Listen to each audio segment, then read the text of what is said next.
The views expressed on Skeptically Speaking do not necessarily reflect the opinions of the University of Alberta, the Students' Union, or CJSR. Bring it on! The skeptics await your letter. Your call, tweet, homing, pigeon, whatever. Desiree Shell gonna raise a little hell, metaphorically that is. 'Cause we're skeptically speaking. Hello and welcome to Skeptically Speaking. I'm your host, Desiree Shell. Today we'll be discussing the difference between the ghost hunting you see on TV and scientific paranormal investigation. We'll have Ben Radford with us, a veteran investigator of paranormal incidents, and the author of Scientific Paranormal Investigation, How to Solve Unexplained Mysteries. And I have a few amazing meeting-related news items. You may remember from previous episodes that the amazing meeting in Las Vegas, as well as the DragonCon Skeptrack in Atlanta, are the two places where you are least likely to have to convince someone of the value of vaccinations or that the moon landing was not a hoax. These skeptical gatherings are highly anticipated, and I'm about to give you two more reasons why, if you're not going to the amazing meeting next week, you should start planning next year's vacation now. The first is Ladies Who Do Skepticism and Lunch. Now, Ladies Who Do Skepticism is a group in the UK aimed at broadening our skeptical community, bringing balance to skeptical events, and discussing the pseudoscience specifically targeted at women. Heidi Anderson of shethought.com has started a North American chapter, and she's set up a networking lunch at TAM. And I think this is a brilliant idea because with all of the things to do and people to see at last year's amazing meeting, I took until the very last day to connect with some of the fantastic women that were attending. So the lunch is a really good way to touch base with other women at the beginning of TAM so that you can build some relationships throughout the conference. And a quick reminder, a couple of weeks ago, we had K.O. Myers of grassrootsskeptics.org on Speaking Up to talk about the TAM Grassroots Skepticism Workshop. If you've recently made the leap from just being a critical thinker to wanting to meet others of your ilk, or perhaps you're part of a group already and you're wondering what you can do to expand it, this workshop is for you. And the last event I'd like to mention is a live show featuring myself and Swoopy from the original skeptical podcast Skepticality, and Heidi Anderson from shethought.com and podcast Beyond Belief, and Barbara Drescher, who writes icbseverywhere.com. We are apparently calling it Skepticality Speaking Beyond BS, and it, my friends, will be something. It's open to all, and we'll post the details about all of these events on the show notes on our site at skepticallyspeaking.com. And now to Speaking Up. We're here today with Markus Volter, software programmer all the way from Germany, to talk about his podcast, Omega Tau. Welcome to Speaking Up, Markus. Hi, Desiree. Thanks for having me. So what is Omega Tau? The slogan I use is Science and Technology in Your Headphones, and it's a podcast about science and technology. Although with technology, I don't refer to the usual stuff, which is Windows, Mac, and iPhones, but rather stuff that I find personally interesting, all the way from aviation to transportation to all kinds of interesting technological issues. So the program is actually quite similar to Skeptically Speaking. It's interview-based, but Yes. with a German accent. Yes, actually, I have some episodes that are actually in German, and they have a Swabian accent. And then I have English episodes, which do have the German accent you're now listening to. Yeah. And some of my guests are obviously native English speakers. Others are Italians or French guys, and they come with their own accents. So sometimes it's quite interesting. So where do you find these people? As I said, I try to do topics that I'm interested in. So I sometimes have some kind of connection to the community. I do a lot of space and aviation stuff. Since I'm a pilot myself, I know some people there, or I at least know other people who I can ask. It turned out recently I want to do an episode about test pilots, and I found out that a test pilot who works for EADS, the German European Space and Aviation Company, he actually is a glider pilot on the airfield next to the airfield I fly.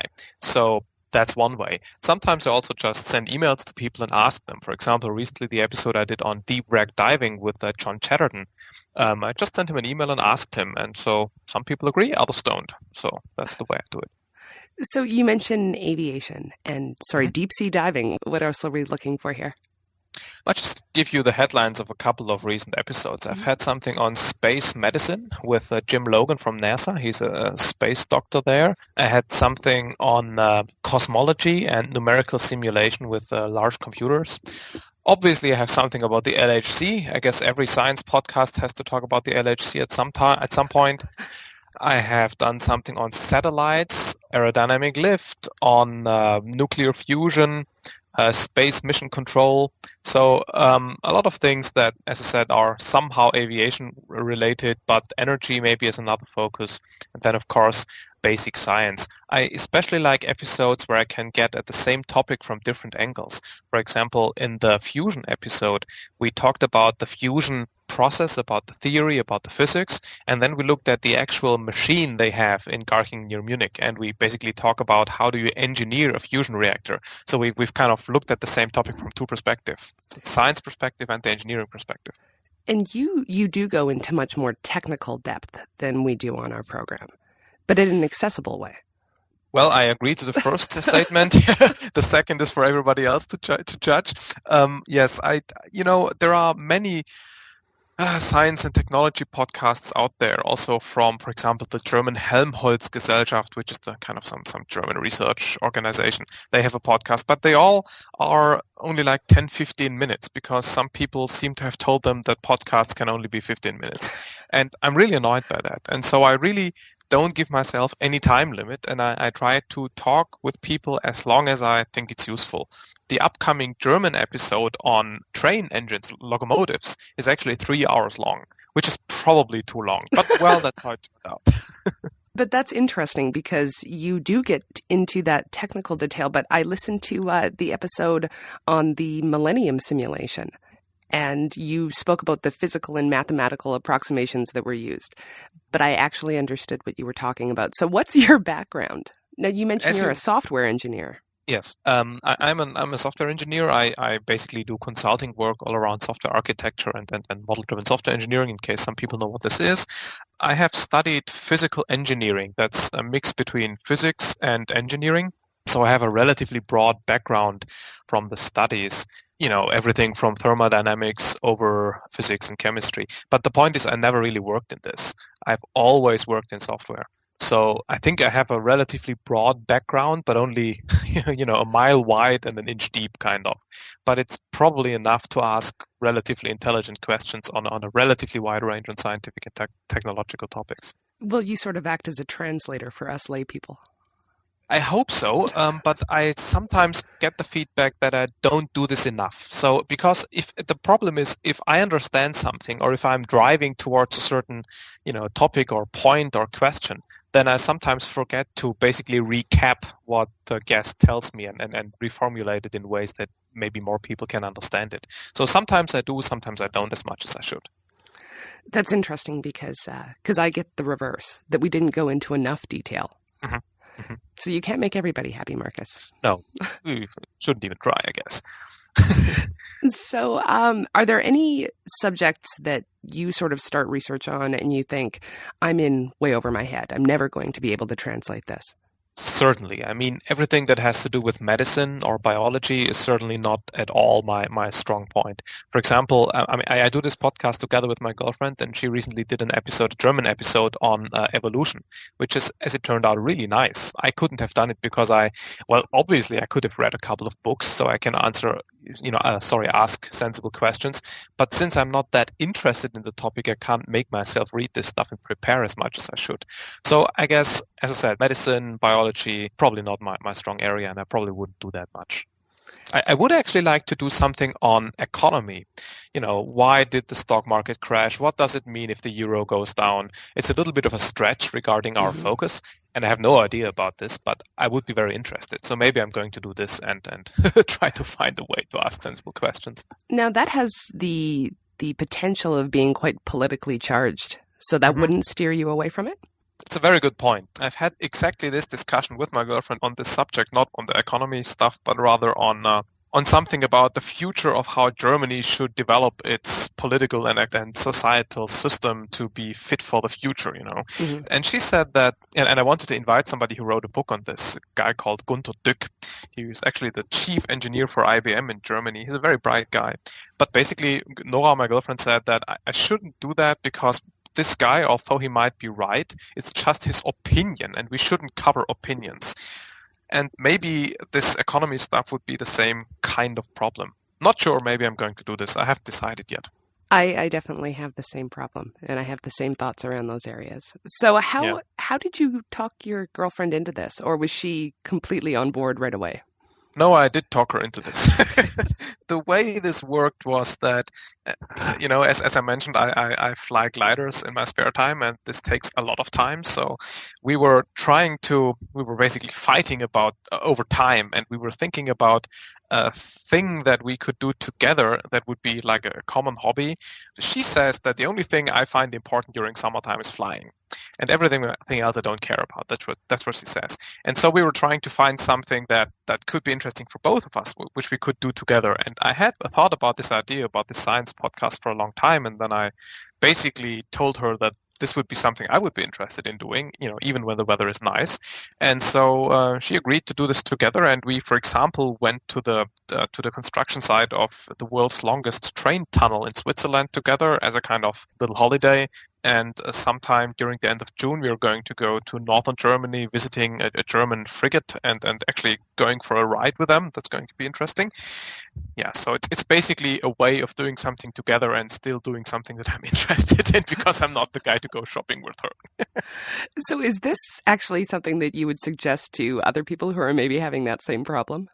If they can convince their partner, sure. I mean, why not? Even if somebody maybe wants to join, our team and produce episodes for Omega Tau, is certainly welcome to contact us. Maybe another pair of people. Might be interesting. So who's your audience for this show? What I usually say is people like me. So people who have some background with engineering or science or math, the usual STEM crowd. Mm-hmm. So they obviously don't know about all the topics which we cover in detail, but you don't have to explain to them that an electron is negatively charged, or that gravity is something you have, as a consequence of a mass or something. That's also the guideline I use during the interviews. If I understand it, I don't explain it further, maybe except for aviation stuff, because I'm probably too deep in this topic. And how often do you release episodes? The goal we've set is at least once a month. Recently, we've released every 10 days or every 2 weeks roughly, because we've actually created a backlog of 10 episodes, and we can't record in February and then publish only in July. People will get frustrated. The guests will get frustrated. So that's why we've ramped up the frequency a little bit, but I'm going to reduce it to about once every 3 or 4 weeks towards the autumn of this year. Well, I support your efforts, sir. I think we need many more science podcasts. Yes, I absolutely agree. And again, the reason why I've started it is because something like that didn't exist yet. And I mean, of course, other people could do their own thing. But I think in some sense, it's important also for the podcasting community, for the science podcasting community to do something together. And that's why I'm really, very happy about you having me on your show. So people who listen to your show get to know my show, and the other way around, of course, because I'm going to mention yours as well. And so growing the cake as a way of getting more listeners for everybody. I am all about community, sir. Well done. Yeah. And I do hope that our audience takes a look at Omega Tau. I would certainly appreciate it. Thanks for being here, Markus. Thank you. And you can find Omega Tau at omegataupodcast.net. That's Omega, TAU, podcast.net. And we'll be right back with more Skeptically Speaking right after this.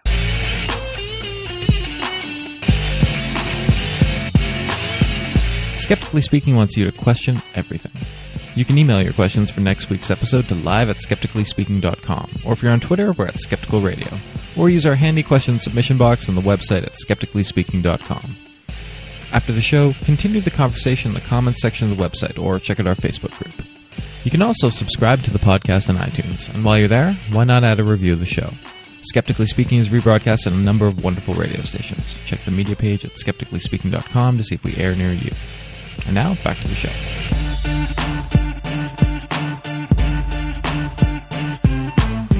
Welcome back to Skeptically Speaking. I'm your host, Desiree Schell, and on the line with me is Ben Radford.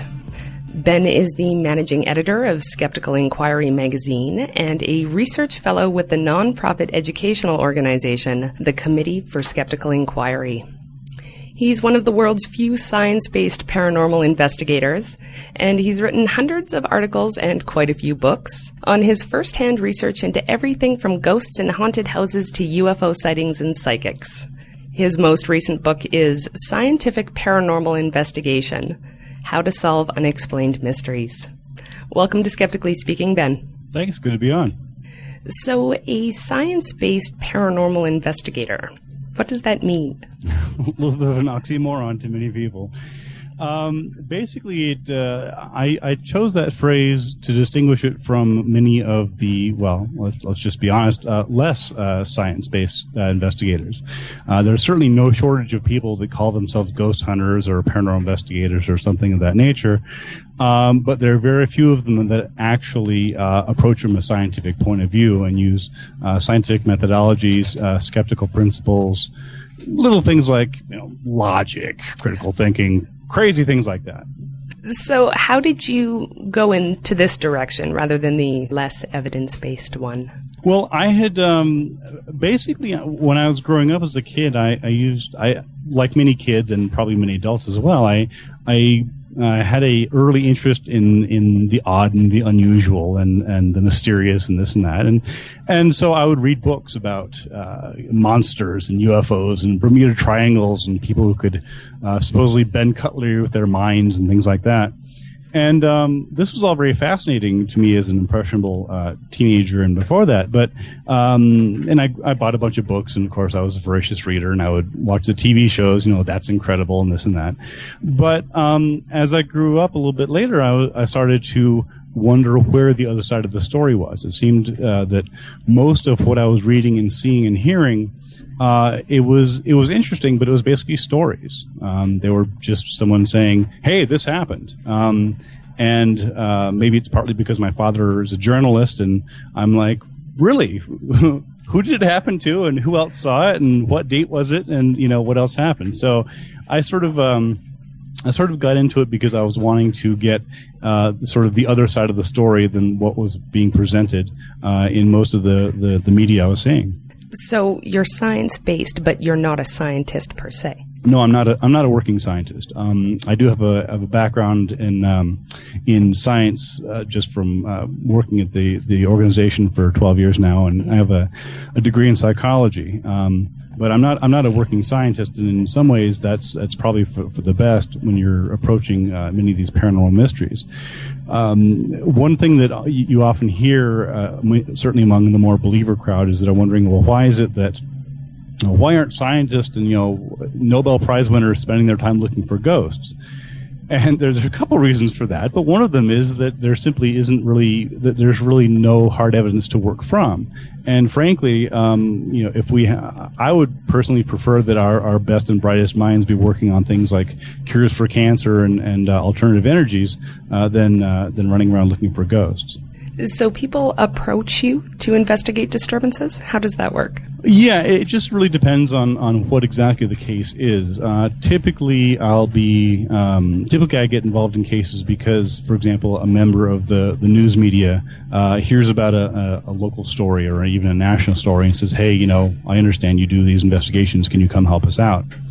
And so that's been the case on probably a dozen or so, investigations I can think of off the top of my head. Other times, people just call me up because they track me down and they've read something I've written or they saw me on TV, and they need help, or at least they're looking for answers. And oftentimes they've already gone to the psychics and the ghost hunters and sort of the less scientific crowd, and they weren't able to help, and so then they turn to me. And you also research historical disturbances. Yes. I in my book, I come up with 4 different types of investigations. I mean, there's some overlap between all of them, but it really just depends on what exactly the specific claims are. Sometimes you'll find that, like for example, the story of the Bermuda Triangle is basically a historical mystery. These days, there aren't really reports of ships disappearing in the Bermuda Triangle, other than ordinary ships that occasionally go down in that part of the heavily trafficked ocean. So that would be an example of sort of a more historical mystery. Or there's other cases, for example, when I investigated the White Witch of Rose Hall, which is a haunted mansion on the windswept shores of Montego Bay in Jamaica. So it really just depends on the case. So what kind of equipment do you use? Oh, my gear. My Everyone wants to talk about the gear. Well, yeah, it's interesting. I was doing an investigation a couple years back in Buffalo, and I was trying to help this family move into their house. And when I was unpacking my stuff, the guy was asking me, "Well, what do you have?" And I think he was expecting I was going to have like an ectoplasm pack, like in Ghostbusters or something, and he thought that like Dan Aykroyd was going to come in the door behind me. And but I said no. This is basically it's really my investigations kit just sort of has everyday stuff. It has magnets and wires, extra batteries, fishing line, really everyday practical things.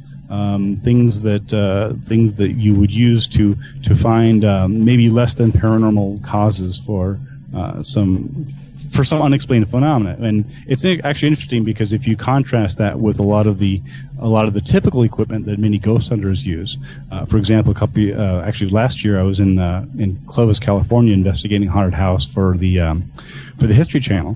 And I was there, and I was showing my gear to the producer, and around the same time, these ghost hunters and a demonologist came in, and they had a van full of all sorts of gear and equipment. They had cameras and EMF detectors and just tens of thousands of dollars of high tech gear, and it was interesting. I was just sort of musing to myself that it seems like oftentimes in this field, the more gear you have, the less scientific you are.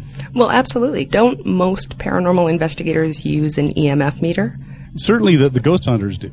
That's sort of one of the prime pieces of equipment for people who are looking for spirits and ghosts. And basically, an EMF detector, EMF stands for electromagnetic fields, and the premise, as faulty as it is that ghosts emit or sometimes people claim absorb or have something to do with electromagnetic fields. Unfortunately, there's no evidence or proof of this. Basically, it's all wild speculation. But that doesn't stop many people from selling these things that you can get at the average Radio Shack for. They just basically they charge 5 times as much and call it a ghost detector. So it's really interesting if you look at some of the stores and people who are selling supposed ghost equipment, and you actually ask them and you pin them down and say, now, what exactly are you claiming this does for ghosts? And they're like, well, there you go. Right. So no dowsing rods then, or infrared goggles either? No dowsing pencils, rods, hey? Infrared goggles, no steampunk goggles, nothing that's really that flashy. I prefer a more sort of nitty-gritty, practical set of gear. Audience, you're listening to Skeptically Speaking, and we're here with author Ben Radford talking about scientific paranormal investigation, which does not include goggles or EMF meters. If you have a question, you can email us at live@skepticallyspeaking.com or tweet us at Skeptical Radio. So Ben, although you do investigate psychics and creatures like the chupacabra, I'd like to talk today mainly about ghosts and hauntings. Okay. So, some specific cases. Can you walk us through the chemo theater haunting? Oh, yes. One of my favorites, the chemo theater haunting. Well, in a nutshell, it's one of my favorites partly because it's local. I live here in Albuquerque, New Mexico, and when I was growing up, I heard not that long ago, but as a teenager, I heard stories that this one particular Art Deco themed theater in downtown Albuquerque was haunted by a young boy. And I never really heard too much about it. I mean, I just sort of heard, whispers here and there. And it would actually occasionally make the news on Halloween, for example. There would be a story in the local news or the local newspaper, a little blurb about, as we all know, there's a ghost in the theater, So when I moved back to the area a couple years back, I decided to go ahead and look into it. And as it turned out, the story goes that there was there's the ghost of a young boy named Bobby Darnall that is haunting the theater, and that supposedly donuts are left for this particular boy ghost. And before each performance, the cast and crew members would leave donuts out for the ghost, because otherwise, if they didn't, the ghost would ruin their play. The ghost would make horrible, demonic, ghosty things happen to the. And of course, no one in the play wants that to happen. They want the performance to be fine. So, to avoid this, they leave the donuts for him. And as I was reading more and more about it, I was hearing stories. Well, that sometimes some people say, I love the some people say, because that's so authoritative, right? Some people say that the donuts that were left out for the ghost were found the next morning with little tiny bite marks in them, which I always found fascinating. I always wanted to see a photo of these boy ghost bite marks. But so I began looking into this, and more and more I read about it. It turned out that there was, in fact, a tragedy at the theater back in 1952. There was a boiler explosion in the theater, and there was a young boy killed named Bobby. So that much was certainly established fact. I mean, there's no doubt that a young boy was killed there. The question really was, had he supernaturally ruined a particular performance? And so when I heard the story, again, having done this for quite a while now, my first assumption was that it was basically a made-up story. I figured, well, someone said something about a ghost, but I thought it was going to be what folklorists call a folk tale, which means friend of a friend. Like my cousin's bartenders, best friends, girlfriend said this.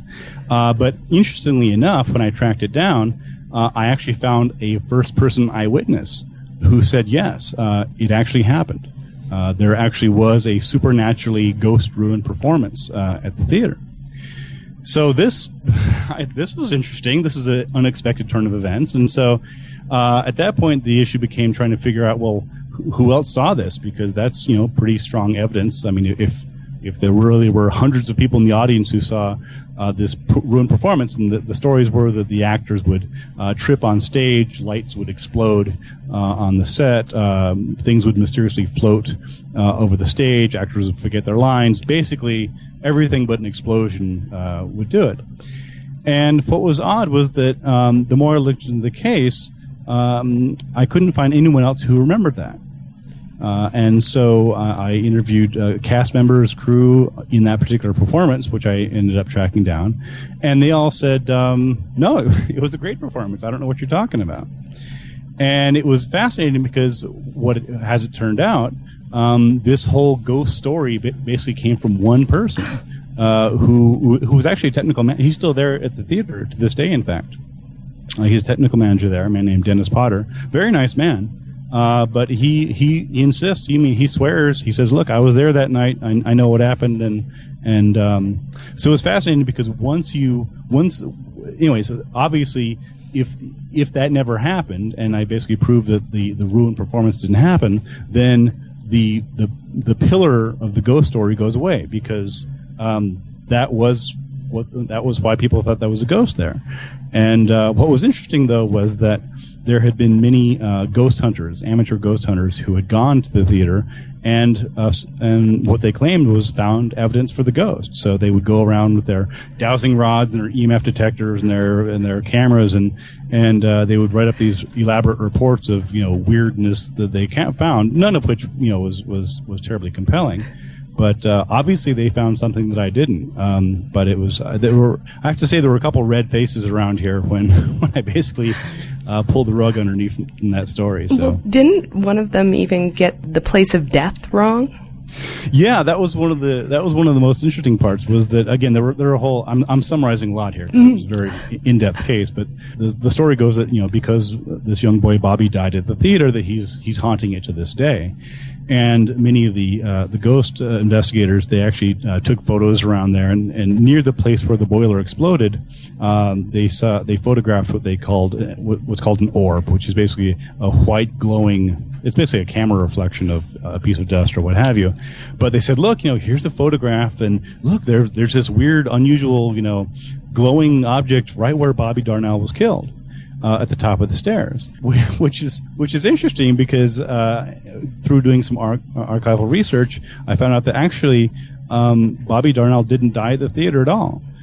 He was certainly injured there, but he still had a pulse when he left the theater, and he died on the way to the hospital. I find this fascinating because the level of research done on this case seemed to be vast, really, before you started investigating. Yeah, well, what you find is that, and I discovered this over and over and over again, is that unfortunately, it's not so much that I'm doing brilliant research, it's just that no one else is doing any research. Right. So, I wish I could chalk it up to my investigative genius, but the fact of the matter is that most of the people that write about ghosts, and certainly in the chemo theater case and many others, there's no investigation going on. There's no one double-checking facts. It's basically one writer borrowing stories or facts from another, sometimes plagiarizing them outright, and just repeating and rehashing and copying stuff and putting in their own books, with no one bothering to do even the first steps of research. Right. And that's really what I find most both interesting and frustrating, frankly. Well, how about people's memories? Because that original tragedy happened in 1951. So how can you even depend on people's memories, or can you at all in these investigations? That's an excellent question. In fact, memory became an important part of this case, as it was in many of the other examples and cases I investigate, where what you find is that much of the evidence for these cases comes down to one person's memory. It comes down to an account, a story that someone said. And that doesn't mean that it's not true necessarily. It just means that, that again, I'm sort of drawing upon my background in psychology. It's well known that people's memories, it's not like a tape recorder. People, actually, every time you recall a memory, you actually change it in some ways when you're recalling it. And so in this particular case, basically the vast bulk of the story of the chemo ghost came from one person. And again, he swears, he says, look, I was there that night. I know exactly what happened. He can't really explain why no one else who was there that night remembers the same thing. But at the point in which I was interviewing him, I basically had two choices. I could either assume that he's lying to me, and this is all made up, and he's a hoaxer, or I can assume that, well, maybe he's not lying, maybe he's not fraudulent, he simply misremembered. And I prefer, when possible, to give people the benefit of the doubt. Again, because I'm very familiar with the way in which we can misremember and misperceive. I found most people who tell me fantastic or unusual stories, they're not liars, they're not crazy, they're just human. They're just misremembering something and basically creating a mystery out of it. And the problem with that is that a lot of the anecdotal evidence that you're looking at, it isn't testable, because you can't test memories and you can't test odd feelings. And there's a lot of odd feelings felt around haunted houses. Yeah, that's actually one of the main things you find in many of these ghost cases is I read report after report after report of these amateur ghost hunters, and the first third of the report is talking about, well, we walked through the door and I felt weird.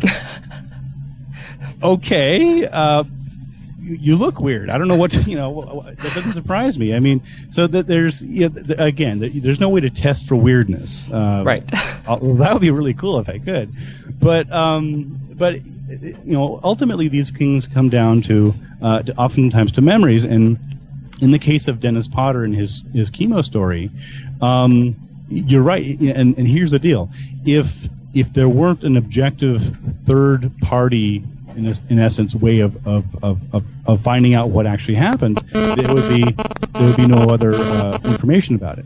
So, for example, if I had been unable to track down anyone else who had been part of that production, I might not know. Now, the other thing that I did is I also went to the newspaper archives, and I went to the Albuquerque Journal, and I looked up the newspaper review of that performance, because that would be an account at the time of someone else who was there, and presumably that would make some mention of this supposedly ghost haunted performance, and there wasn't anything there as well. So my point is that oftentimes if all you have to go by is someone's memories, that makes the investigation that much more difficult, unless you can provide some third or fourth point of view or way of verifying it.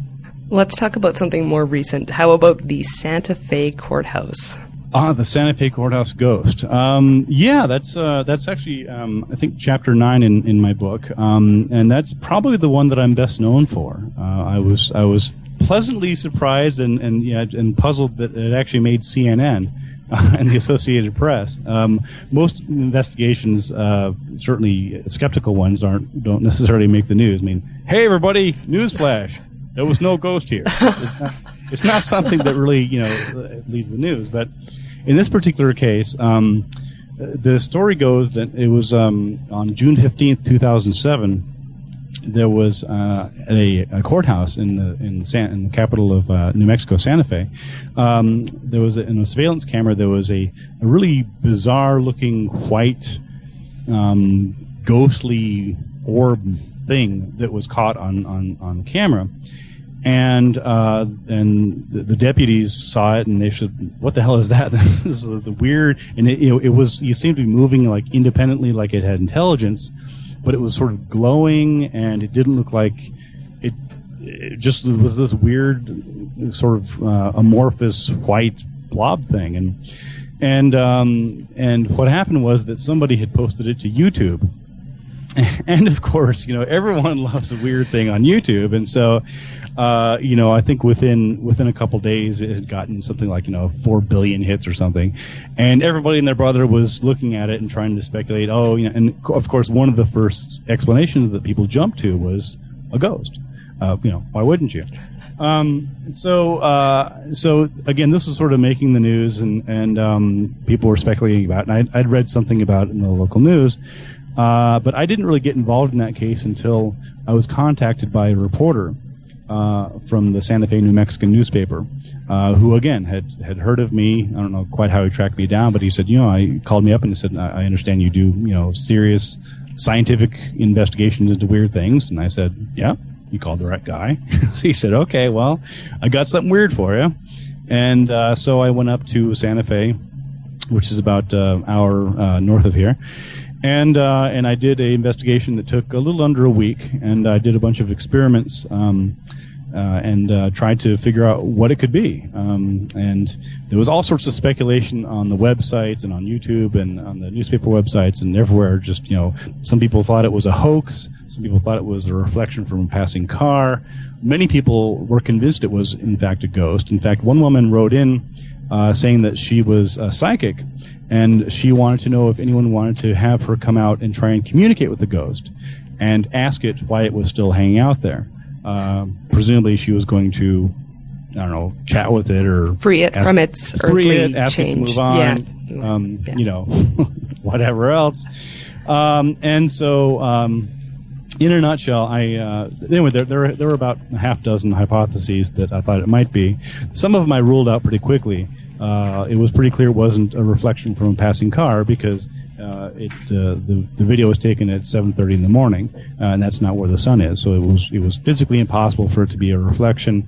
Many people thought it was glowing, that it was actually a glowing entity, and I analyzed the film over and over again, and I realized that the object, although it was white, it wasn't emitting light; it was reflecting light. In fact, you could see, because it goes over, the video clip is only about, I'm going to say, maybe a minute or so, or a little less. So it's a fairly short clip, but as it moves across the screen, the shadows around it don't change. And therefore, it's not emitting light, because otherwise the shadows would change if it was actually giving off light instead of reflecting it. So I sort of, again, applying what's basically a scientific methodology, I ruled out explanation after explanation. And my best thought at first was that it was a piece of cottonwood fluff. because we have cottonwood trees out here, and oftentimes if you catch some cottonwood fluff on a camera, especially in sunlight, it can look sort of white and weird and float around like that. But in the end, I'm pleased to say that I captured the ghost. The Santa Fe courthouse ghost turned out to be a bug or insect, and I captured it by duplicating it, and I went to a local nursery and I bought something like, I think it was 750 ladybugs, which are not easy to find at 7 o'clock on a Tuesday morning. And anyway, I took them up there and I basically did some experiments, and I ended up dumping all these ladybugs onto the camera, and it didn't look too high tech, but it worked, because in the end, one of the insects that I put on the camera exactly matched the original Santa Fe courthouse ghost, and in fact, everyone there admitted it, and they're like, "Yeah, that's what it was." So it's not as if I'm saying, "Oh, look, this must be it." Everybody who originally saw it said, "Yes, that's exactly what it was." Paranormal investigation is not as glamorous as it seems, sir. No, it's not. It's certainly not what you see on the X-Files, unfortunately. I really wish that I had contacted that psychic and asked her to communicate with the ghost, because that would be really cool. Like, oh, now, what's the ghost saying now? Okay, now, what does the ghost want? Okay, now, what do we have to do to tell it to move on? And then, like, okay, now, I'm just curious about this. It turns out it's like a bug. I'm wondering, what about that ghost you're talking to earlier? How does that fit into all this?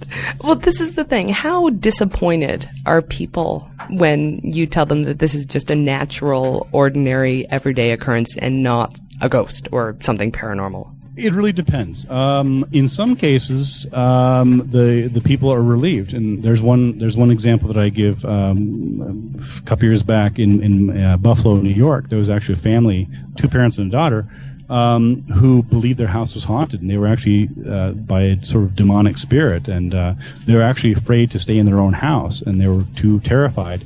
They moved out of their house between Halloween and Thanksgiving, and it's a long, involved case, but basically, in that case, I proved to them that their house was not in fact haunted, and they were very appreciative. They thanked me profusely because, again, they were scared to sleep in their own house at night. Right. So in cases like that, I was pleased to be able to actually help out the family. So they were grateful, and they were appreciative that sort of science saved the day, when they had previously gone to TV shows and websites and books and magazines written by, shall we say, less scientific ghost hunters that had basically scared them. So in some cases, you get people who are appreciative. On occasion, you get like a hardcore believer who doesn't believe anything that I do. I mean, their assumption is that I'm trying to debunk or disprove everything, which isn't true at all. I mean, my purpose and job is not to debunk or disprove. I'm trying to understand. I'm trying to figure out what it is that they experience, what's going on. So that's really my goal. We have an audience question. We can all learn a lot from our mistakes. Can you tell us about the times you messed up either by overlooking something or saying the wrong thing that got you into a bit of trouble? How much does experience help with these issues? Love the book. That's from Sharon. Oh, thank you. Yeah, well, there's certainly a couple times when I've made mistakes in there. Most of them aren't really mistakes so much as they are incorrect original hypotheses.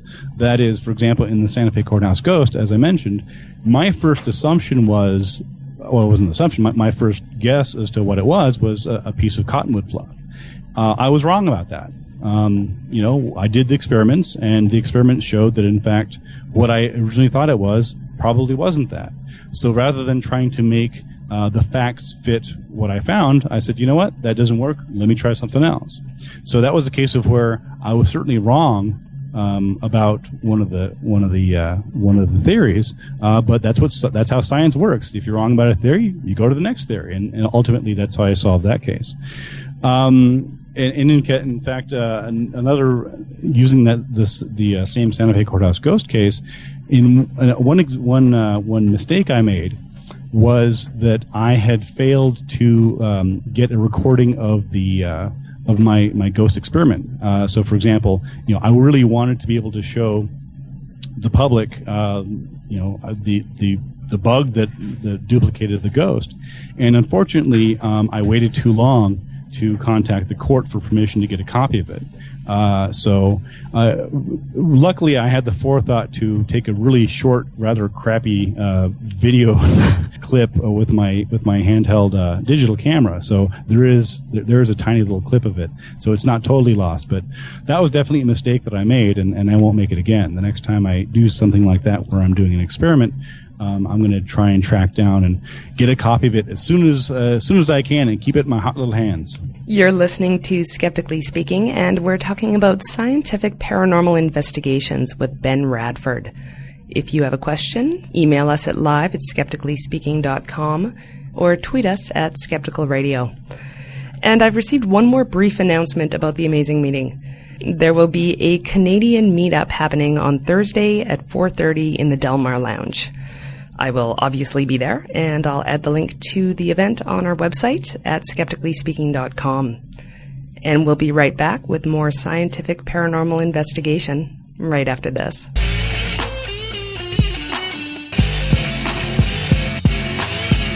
On the next episode of Skeptically Speaking, we talk to researcher and science writer Dr. Kathleen Taylor, the author of Cruelty, Human Evil, and the Human Brain. Has the human brain evolved the capacity for evil? We'll examine cruelty as a scientific phenomenon, using the latest research from psychology and neuroscience. And on Speaking Up, we talk to Marc-Julien Objoy from the Greater Edmonton Skeptic Society about their upcoming Skepticamp. That's next week on Skeptically Speaking, Friday night at 6 p.m. Mountain Time at skepticallyspeaking.com.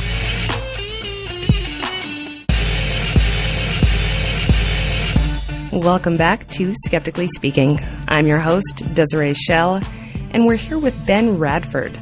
Ben is the managing editor of Skeptical Inquirer magazine and a research fellow with the non-profit educational organization, the Committee for Skeptical Inquiry.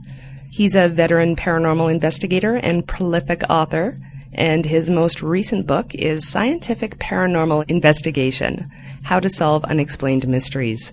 We have an audience question. What has been the biggest challenge you have faced with respect to other investigation groups who are not analytical or scientific with their beliefs or investigation methods? That's from Patrick Fisher. To be honest, I don't really have much of a challenge with them specifically because I often work alone. I'm very rarely paired up, unless it's a TV show, with sort of less skeptical investigators. I just I do my own thing, and I have my own standards of evidence and my own methods, and for the most part, I let the other investigators and ghost hunters do their own thing. Often, I'm sort of paying attention to what they're doing and seeing red flags left, right, and center. So it's not really so much the case that I have conflicts with them, except if they were going to put forth evidence, I'm certainly happy to critique it and try to offer them my opinion on the quality of it. But usually that's not something they want to hear. What do you think the ratio is to the scientific paranormal investigators versus the less so? Less so. Well, it's important to recognize that virtually all paranormal investigators and ghost hunters, for that matter, call themselves scientific. I would say probably well over 90%. Even those who use psychics and dowsing rods, which I don't even know how to talk about that. But and even, for example, the ghost hunters, the TAPS crew on TV, they're in their hit TV show that's been on for 8 or 9 seasons now. They say in their books and on their websites that they're doing science and they're being skeptical. So it takes more than just someone saying that they're doing science. The real proof is in the pudding. Either they're getting answers to questions and they're solving mysteries, or they're not. And what you find is that most of these groups, I would say, if you want a proportion, I'll say 95 or 98% are not scientific. They certainly claim to be. They like to use scientific gadgets. They like to use scientific terms and terminology and gizmos. But if you look at their methods, if you actually look what they're doing, there's nothing that resembles science. There's no. They don't have the basic grasps of dependent, independent variables, of control groups, testing, blind, double-blind studies. I mean, all these are concepts that that are completely lost on them. And we have another audience question. Do you think that the division within paranormal investigation groups as to whether orbs are evidence of spirits is a sign that paranormal investigation as a whole is moving in a more serious direction? Ooh, that is a good question. For those who don't know, I mean, as I sort of touched on, orbs are these, often they're simply camera reflections, flash reflections. Not always, but many of them are. And it's certainly true that, say, 10 or 12 years ago, they were much more often considered to be evidence of ghosts than they are now. That's due in part to, and I'll give credit where credit's due, the TAPS crew, the Ghost Hunters team. For as badly flawed as their methodologies are, and they're badly flawed, one thing they have done, to their credit, is they have made it clear to amateur ghost hunters that just because you see something white and weird in a photo doesn't mean it's a ghost. Orbs are not ghosts. Orbs are not ghosts. So I give them credit for that, and I think part of the problem is that, yes, that is a step in the right direction. Unfortunately, it is such a tiny step. It shouldn't have taken this long for people to recognize that a flash reflection in a photograph is not a ghost. This is, if the ghost hunting community wants credit for that tiny little step in the right direction, I'm willing to give it to them. But they've got far to go before they even meet basic standards of good scientific evidence. And we have a question from the chat room. It seems like a lot of the investigators talk about EVP. Have you had any experience with this? That's from Ego Ant. Yes, I've had done several cases in which EVPs were present. I'll give you one quick example. The case I investigated several years ago that I mentioned in Buffalo, where the family and their young daughter were in their house. There were actually about a dozen different pieces of evidence that they brought forth for why they believed their house was haunted. And one of them was, in fact, the one that was most scary to them and most damaging was EVPs. And they had basically gotten into their heads, again, from TV shows and sort of less skeptical books, that one way to get evidence of ghosts, because, again, they believed their house was haunted, was to take what are called EVPs, which is electronic voice phenomena, and they would take a tape recorder and they would put it in a room, and they would go somewhere else, and then they would let it record, and then they would come back and replay it, and they would turn it way up, and if they heard something unusual or some strange sound, whatever else, then they would oftentimes interpret that as a ghostly voice. And in this particular case, this family had done that. They had taken a tape recorder and they put it at the top of the stairs, and then they'd gone down in the living room and they sat quietly. And then when they went back up later on, they could hear voices, and that scared them. I mean, that genuinely frightened them, because they said, "Look, we were downstairs. I know for a fact there was nobody upstairs, but if you listen closely, you can hear voices." And they were right. You could hear voices. However, through doing some scientific experiments, I showed that the voices were in fact coming from outside, from out along the sidewalk near the house, and I proved that by replicating it and showing that people who were walking their dogs, or just walking by in conversation, could be heard and recorded at the place where they placed the tape recorder. So that's just one example of many EVPs I've looked into. And we have an audience email. I've heard James Randi comment to the effect that experts are among the easiest people to fool. That is, experts who are speaking outside of their areas of expertise. Have you run across this in your investigations, when an expert has examined the same phenomenon you have, but has concluded incorrectly because of his or her expertise, at least in part? And that's from Cuttlefish. Yeah, that's certainly true. That's especially true in some cases. For example, when you're testing psychic claimants, people who claim to be able to, bend spoons or tell the future, things like that. The case that jumps immediately to mind in terms of experts are probably crop circles. When I've done some research into crop circles, I come across a few experts.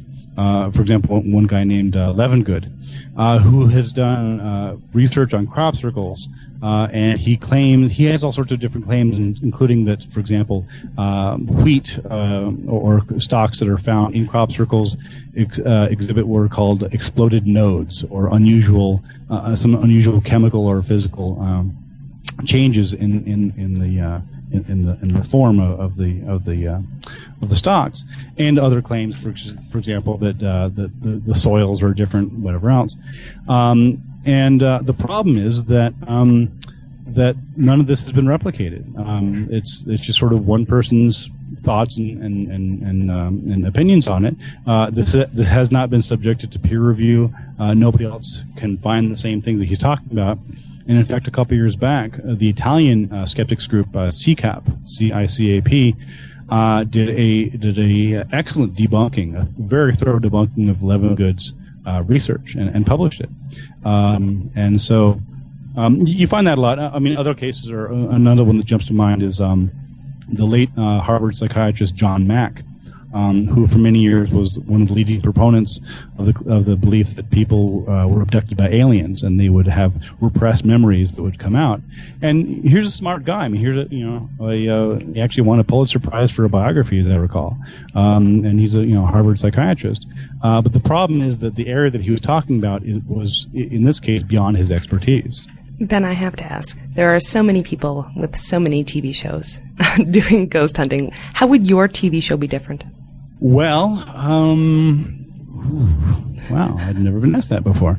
It would be much more science-based. It wouldn't give up on the whole notion that these are interesting mysteries. Oftentimes, as you know, with these cases, the producers, you have to make a story of it. It's got to be entertaining television. So you have the build-up, the mystery, and what about this? Oh, what about that? We'll never know, until, of course, the skeptic comes in. So if I had a TV series, I would start out by giving the audience much more information about the phenomena, much more background information, because oftentimes all that's required to make a mystery is to just leave out a few facts. It's easy to make a mystery. Just don't tell somebody something. I mean, just leave out a couple important details, and hey, there's a mystery there. And so one of the things that I would do would be to set the stage. I would do a much better job of giving context and perspective to these claims.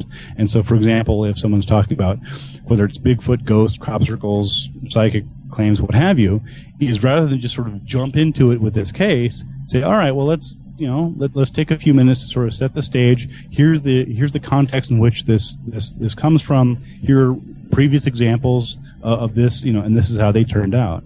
That's how I would go about it. That's our time, Ben, and I would watch your show. Cool. We need you. Thank you for being on. Thanks for having me. Good to talk to you. And you can find out everything you ever wanted to know about Ben and his writings and research at radfordbooks.com. And you can find out more about us at skepticallyspeaking.com. And while you're there, click the links to find us on Facebook, on Twitter, and on iTunes, where you can subscribe to the show. And next week, Ryan, our sound tech, and I will be at the amazing meeting in Las Vegas. So we will be airing a pre-recorded episode. So those of you who listen live, you have the week off. Thanks for listening, and we'll see you next week on Skeptically Speaking.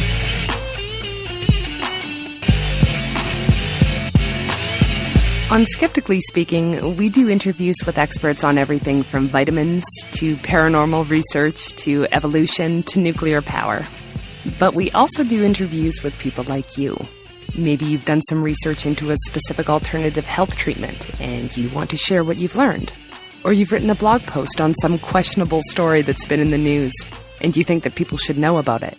Or you've found a creative way to talk to your children about science and you think that it could work for other parents. Or there's a skeptical project that you've been working on and it's time for some promotion. Perhaps you've had an experience where critical thinking saved your bacon and you think that the story might be valuable to other people. These are all great topics for speaking up. You bring the idea and we'll work with you to make sure that your piece is radio ready.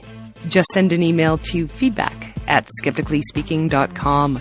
Put speaking up in the subject line, give us a bit of information about your topic, and we'll contact you. All of us here at Skeptically Speaking are committed to spreading the wonders of science and critical thought. We want to encourage your efforts, and in turn, your segment encourages others. Because we all need some support, and a gentle nudge now and then, to keep questioning everything. Bring it on, the skeptics await your letter. Your call, tweet, homing, pigeon, whatever. Desiree Shell, gonna raise a little hell, break the spell of Pavlov. out spells, cause we're skeptically speaking. Our mind reading tarot cards and witches, psychics, and their spoon-bending mind tricks. All the humbug, flim-flam, frauds and shams, the charlatan who I don't think you understand. It's the hocus pocus, out of focus locus, eroding the brain, making gains on the hopeless. Let the crystal ball fall, smash on the floor, leave the pieces alone, we don't need them anymore. Just a microscope, telescope, magnifier, reading in between the lines of these lies. Bring it on, the skeptics await your letter, your call, tweet, homing, pigeon, whatever. Desiree Shell, gonna raise a little hell, metaphorically that is, cause we're skeptically speaking.